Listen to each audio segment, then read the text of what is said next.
Hi there, folks. It's me again, Jeff Gallashaw, here with Unfinished Business Rough Cuts. And on this episode, we will be talking about the film Compliance.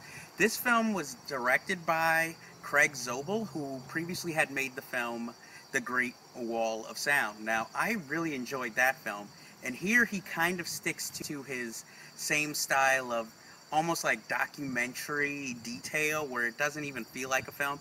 You feel like it's all really happening. I guess you could call it docudrama.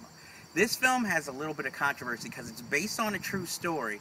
It's about a series of prank calls that were made to fast food joints across America where a person would call impersonating a police officer claiming that one of the employees had stolen money from a customer earlier and that the manager would need to detain the employee until the cops could get there, and then they'd usually explain why they hadn't come or arrived to pick up the employee, and since they were being, they couldn't get there that fast, not only did they need to detain them, but they needed to, like, let's say, strip search them or whatever, and then usually, it would always end with the employee somehow being assaulted physically and usually sexually if it was a female.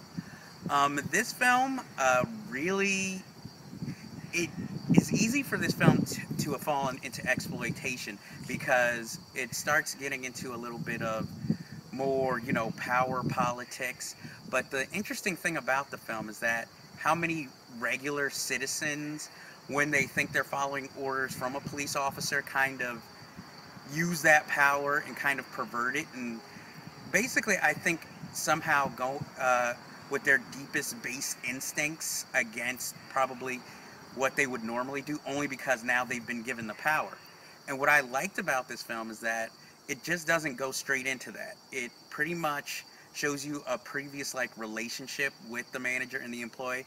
The manager, who is older and run down, the young lady who is detained is more younger and full of life, and she also the manager is also a little jealous of the woman, and so that kind of plays out over the film a little, which might be why she's a little bit more willing to believe this and be mean to this woman, even though, it sounds fishy. Now, some people who've seen this film question the believability because they're like, oh, this could only happen in the Midwest. But I believe that's partially true, but also you never know what's going to happen until you're put into a position when it comes to things like this. It's easy to say in hindsight, oh, that would never be me, I would never do that. But when you're put in a position and under pressure, you never know. But I like that the film explores that, and also I like that the film, again, could have easily fallen into exploitation, but actually it feels dirty and tawdry, but once you sit there and look at the overall picture, it's not, because the whole thing is it's presenting its story, how it could have or how it happened, and we're stuck in that room. We can't leave. We are almost like a witness to the crime or almost an accessory because all these bad things are happening, but we can't do anything to stop it, and we're forced to sit there and watch. And I really think this is brave and original filmmaking, and I highly suggest you see it if you can, wherever it is.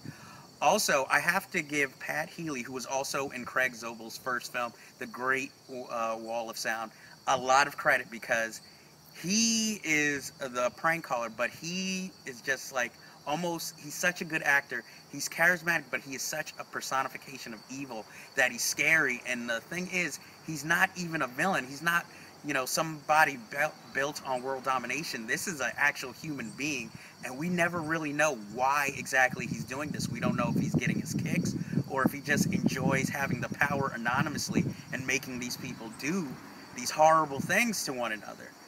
And the reveal at the end is, it's just mind-blowing. I think this is one of the best films I've seen this year, and I think it's very bold filmmaking. I think the film is very good and needs to be seen. I will admit, it's hard to sit through, and it's not for everybody, but if you can, I definitely would say check it out.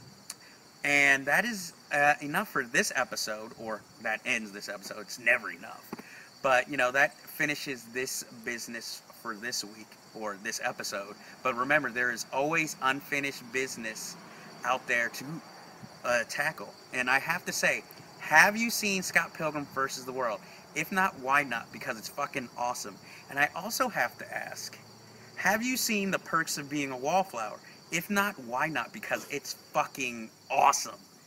And that is it for this week. And I bid you adieu.